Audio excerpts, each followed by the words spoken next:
Interview হ'ব জুলাইত, শিক্ষকৰ ইন্টাৰভিউ হ'ব জুলাইত, চতুৰ্থ তৃতীয় বৰ্গৰ চাকৰি ইন্টাৰভিউ হ'ব আগষ্ট ছেপ্টেম্বৰত। আজিৰ পৰা যেতিয়া 2.5 বছৰ আগতে অসমত ইলেকশ্যন হৈছিলে তেতিয়া মই অসমৰ ৰাইজক কৈছিলোঁ যে যদি বিজেপি চৰকাৰ আহে আমি 1 লাখ ল'ৰা ছোৱালীক চৰকাৰী চাকৰি দিম। কোনেও মোক বিশ্বাস কৰা নাছিলে যে 1 লাখ চাকৰি ক'ৰ পৰা হ'ব। আজি আপোনালোকে দেখিলে যে চাওঁতে চাওঁতে আমি 1 লাখ চৰকাৰী চাকৰি দি শেষ কৰিলোঁ। এতিয়া আমি কি সিদ্ধান্ত লৈছোঁ যে 1 লাখ চাকৰি আগত দিলোঁ, এতিয়া আমি নতুনকৈ আৰু 50,000 চৰকাৰী চাকৰি দিম। আজিকালি চাকৰি বুলি ক'লে দালালো নাথাকে।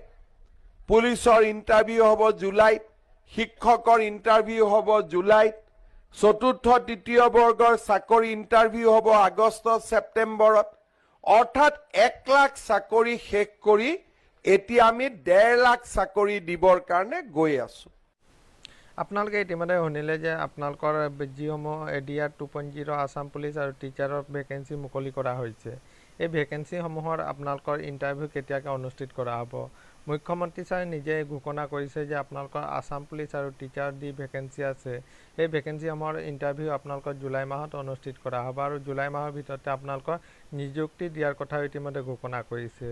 আৰু আপোনালোকে ADR 2.0 যি গ্ৰেড 3 এণ্ড গ্ৰেড 4 পদ আছে সেই পদসমূহৰ এক্সাম আপোনালোকৰ আগষ্ট ছেপ্টেম্বৰ মাহত অনুষ্ঠিত কৰাৰ কথা ইতিমধ্যে অসমৰ মুখ্যমন্ত্ৰী ছাৰে ঘোষণা কৰিছে।